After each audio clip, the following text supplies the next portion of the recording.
flambée du prix des moutons à l'approche de la fête de Tabaski. Nous vous conduirons dans quelques secondes au marché de bétail de Port-Boué où le marchandage est âpre. Et puis le Premier ministre somalien Hassan Ali Kairé a été démis de ses fonctions, aujourd'hui victime d'un vote de défiance des députés aussitôt entériné par la présidence. Bonsoir et bienvenue dans le journal. Au marché de bétail de la commune de Port-Boué, le prix des moutons semble inaccessible. Difficile de trouver en tout cas une bête à la portée des acheteurs. La Tabaski, c'est pourtant le 31 juillet prochain et les musulmans s'activent pour trouver le mouton pour commémorer le sacrifice d'Abraham. Bintou Pekele et Dangui Dangui nous décrivent l'ambiance du marché de bétail dans la commune de Port-Boué. Abattoir de la commune de Port-Boué, marché de bétail. Ibrahima Diarasouba et ses frères sont à la recherche d'un bélier pour le sacrifice de la fête de la Tabaski. Trouver une bête pour le budget prévu, un défi à relever pour ces jeunes.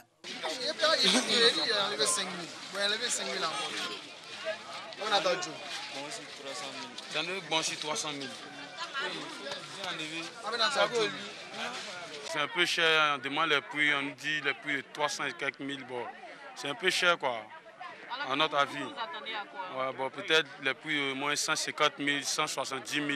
Mais quand on vient, on nous dit 300 et quelques mille, 400 et quelques mille. Ils n'ont qu'à essayer de diminuer les prix pour nous. On n'a pas trop d'argent, ils n'ont qu'à essayer de voir un peu pour nous. Après l'infructueuse négociation, Ibrahima et ses frères doivent parcourir d'autres enclos dans l'espoir de trouver une bête à la portée de leur bourse. Comme eux, Adama Diallo a du mal à acheter son mouton. Je cherche un mouton de 150 000 francs, moi je suis là. Je dois payer 3 moutons. Moi, puis ma femme, puis ma maman. Je n'avais pas trouvé de mouton. Vous continuez de chercher? Je continue de chercher. Les moutons sont très chers, c'est très cher. Depuis le matin, je tourne sur moi, je n'avais pas trouvé un mouton. À 6 jours de la fête, les clients font face à la flambée des prix des bêtes. Les bouviers, eux, estiment que les prix sont abordables. Ils évoquent plutôt la rareté des clients. Bon, ça, il fait ça à 225. Ça aussi à 225. C'est à débattre, quoi. C'est un prix à débattre. Les clients viennent 1 à 2, ils demandent le prix. Bon, ils discutent beaucoup, ils se promènent beaucoup. Voilà. Mais ils ne font pas d'achat, c'est un qui paye. Donc pour le moment, le marché n'est pas aussi que ça. Il n'y a rien dans cette année. On n'a rien vu d'abord. Je ne sais pas comment ça passe après ça. Et les clients même disent que c'est cher. Oh, ils ont menti, ça pas cher. Vu que nous, on va les donner les moutons là cadeau. Nous aussi, on n'a pas trouvé moutons là dans cadeau. Nous aussi, on prend l'argent pour payer. Hein? Nous aussi, on paye les chers. Coût élevé des moutons et rareté des clients. Qu'en pense la Fédération nationale des coopératives de la filière bétail et viande de Côte d'Ivoire? C'est un peu lent parce que par rapport à la pandémie, là, ce n'est pas l'affluence. Il y a beaucoup d'entreprises qui sont fermées. Et ça aussi, ça explique cela. Vous savez, les pèlerins ne sont pas partis cette année. Ils ne sont pas partis cette année. Donc, la demande a augmenté. Au niveau du Mali et du Burkina, la demande a augmenté. Mais nous avons mené des sensibilisations au niveau de ces pays-là. Il y aura des bêtes. Les plus moins chers seront à 80 000 francs. Pour l'Union régionale des éleveurs et marchands de bétail des lagunes, le marché est déjà approvisionné à 70%. Le président appelle les acteurs à revoir les prix à la baisse. Pour le moment, tout est en train de se passer bien. On entend 120 000 têtes de moutons, 6 000 têtes de bœuf.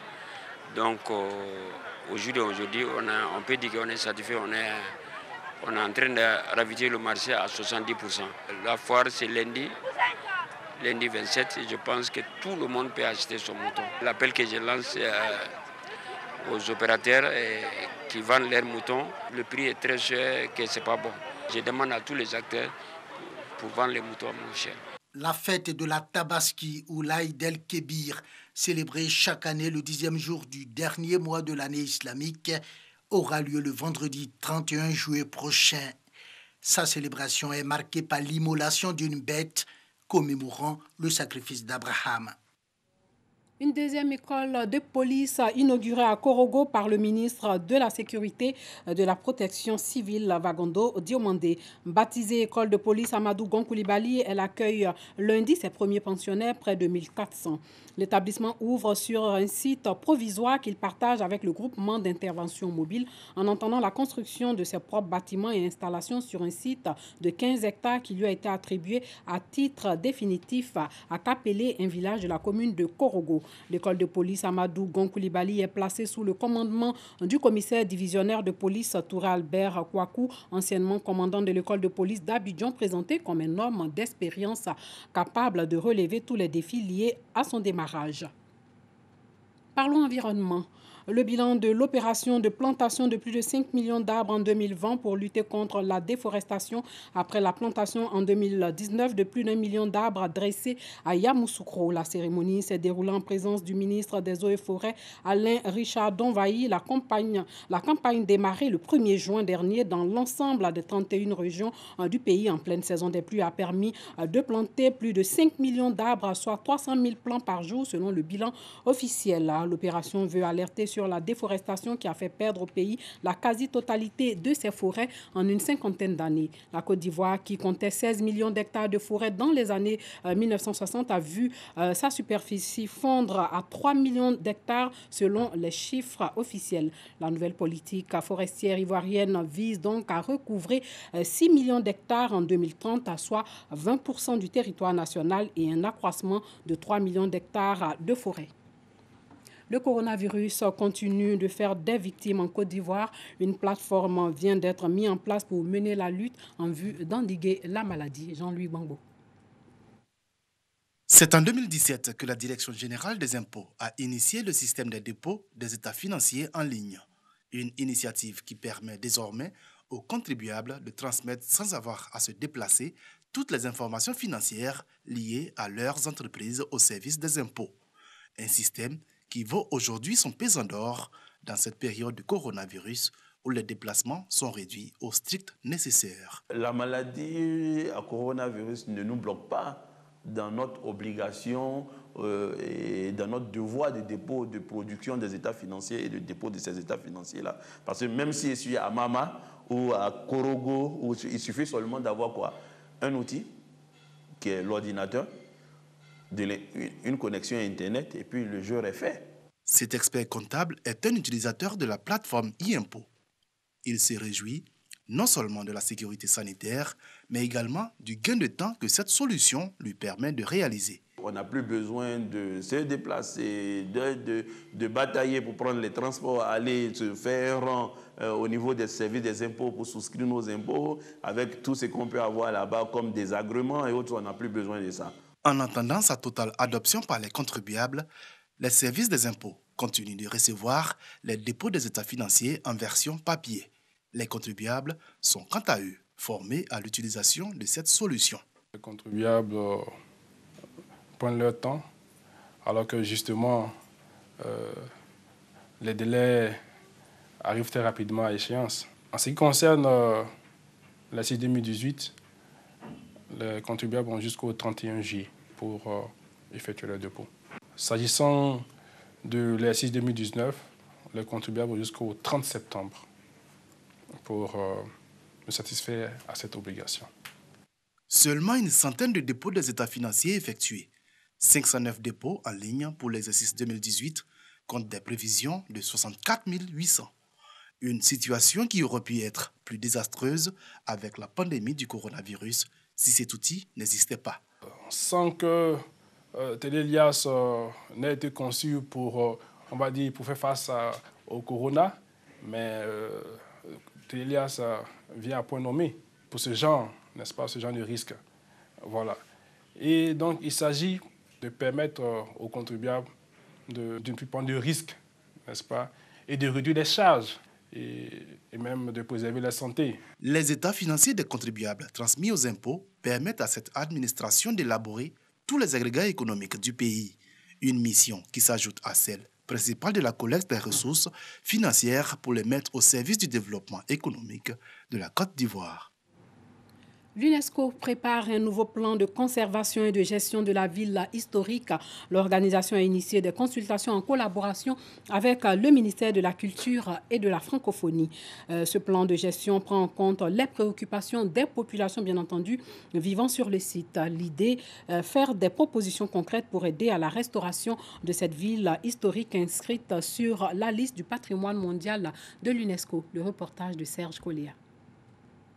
C'est le 29 juin 2012 à Saint-Pétersbourg, en Russie, que Grand Bassam a été inscrite sur la liste du patrimoine mondial de l'UNESCO.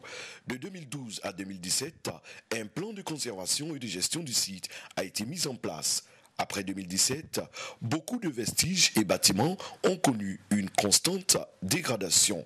Aujourd'hui, il est question de mettre en place un nouveau plan, cette fois avec une forte implication de ceux qui vivent sur les lieux. L'UNESCO, en collaboration avec la mairie de Grand Bassam et le ministère de la Culture et de la Francophonie, a initié les rencontres de Grand Bassam. C'est ici à Bassam que ça se passe et lorsqu'il y a des enjeux, des difficultés, telles que des violations sur les textes et les normes régissant les bâtiments historiques, eh bien c'est d'abord la mairie qui intervient au premier ressort. Donc nous souhaitons que les textes régissant le comité local de gestion soient actualisés et je crois qu'il y a un travail qui a été fait dans ce sens. Ensuite, on a parlé du renforcement des capacités des membres de la commission du permis de construire pour pouvoir donc se prononcer donc de manière pertinente sur les projets de construction, de rénovation de bâtiments historiques.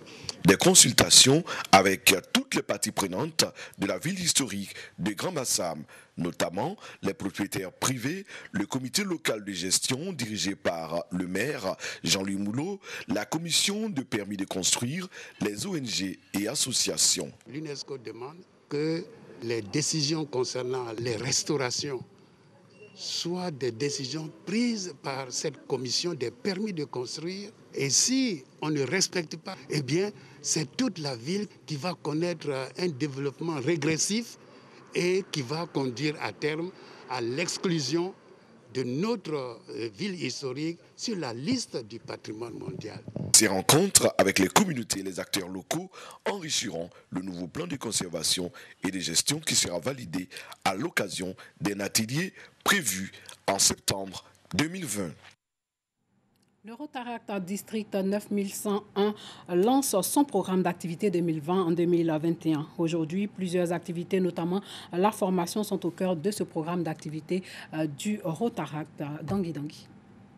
Lancement des activités du Rotaract District 9101 dans un hôtel en zone 4 dans la commune de Marcory à Abidjan. Formation, recrutement sont au menu du programme d'activité du district 9101 sur la période 2020-2021 avec de nombreux défis à relever. Depuis le 1er juillet, les Rotaractiens ont changé de statut. Donc les Rotaractiens doivent relever les défis comme vous le dites. Le premier défi, c'est le défi de la formation. Et nous allons nous y atteler. Mais il y a aussi le défi du recrutement. Les Rotaractiens doivent doubler l'effectif d'ici 2022. Donc l'idée pour nous, c'est déjà d'impacter nos communautés, déjà par nos actions. Et ça fera tache d'huile, on va forcément avoir des personnes qui vont rejoindre l'organisation. Créé en 1960, le Rotaract est un mouvement mondial de jeunes leaders et compte environ 10 900 clubs et 250 000 membres à travers le monde. Hors de chez nous en Centrafrique, l'ex-président centrafricain François Bozizé, chassé du pouvoir en 2013, annonce sa candidature à l'élection présidentielle de décembre 2020 devant les militants de son parti réunis au congrès à Bangui. Après 6 années d'exil à l'étranger, François Bozizé est revenu à mi-décembre en catimini à Bangui, juste un an avant le scrutin présidentiel. Arrivé par la force à la tête de la Centrafrique en 2003, ce général de l'armée avait été renversé 10 ans plus tard par la Séléka, une coalition de mouvement rebelle. Bozizé s'est présenté comme le candidat de la réconciliation nationale et de l'unité, appelant au rassemblement d'autres partis derrière sa candidature. En Somalie, le Premier ministre somalien Hassan Ali Krairé a été démis de ses fonctions aujourd'hui, victime d'un vote de défiance des députés aussitôt entériné par la présidence. L'homme de 52 ans avait été nommé Premier ministre fin février 2017 par le président Mohamed Abdoulaye Mohamed Farmajo, alors que les députés devaient officiellement poursuivre leurs travaux aujourd'hui sur l'organisation des prochaines élections générales dans le pays en 2021. Ils ont été invités invité par le président de l'Assemblée nationale à se prononcer sur un vote de défiance contre le Premier ministre. 170 des 178 députés ont voté en faveur du vote de défiance contre le gouvernement. Dans la foulée, la présidence somalienne a indiqué que le chef de l'État acceptait la décision du Parlement et qu'il allait très rapidement nommer un nouveau Premier ministre. Le président Farmajo a ensuite nommé par décret le vice-premier ministre Mahdi Mohamed Gouleid pour assurer l'intérim dans l'attente de la désignation d'un nouveau Premier ministre. Parmi les raisons invoquées par le président de l'Assemblée pour justifier le renversement du Premier ministre figure l'échec du gouvernement à mettre sur pied un plan précis ouvrant la voie à une élection au suffrage universel en 2021. Et pour finir, au Soudan, des hommes armés ont tué au moins 20 personnes, dont 2 femmes et des enfants qui étaient retournés sur leur terre au Darfour, dans l'ouest du Soudan, pour la première fois depuis des années. L'attaque survenue vendredi dans le Darfour Sud a également fait 20 blessés. Le bilan des morts risque de s'alourdir car certains blessés sont dans un état grave. Ces paysans, les propriétaires originaux de ces terres, avaient été autorisés à revenir au terme d'un accord conclu il y a 2 mois sous l'égide du gouvernement entre ces propriétaires et ceux qui s'y étaient installés durant le conflit au Darfour, selon un des chefs tribaux. Le Darfour, sévissent des groupes armés, est le théâtre de violence depuis près de 20 ans. En 2003, un conflit a éclaté entre le régime à majorité arabe d'Omar el-Béchir, aujourd'hui déchu, et des insurgés issus de minorités ethniques s'estimant marginalisées, faisant plusieurs centaines de milliers de morts, selon l'ONU. Voilà, c'est tout pour ce soir. Merci de nous avoir suivis. Portez-vous bien.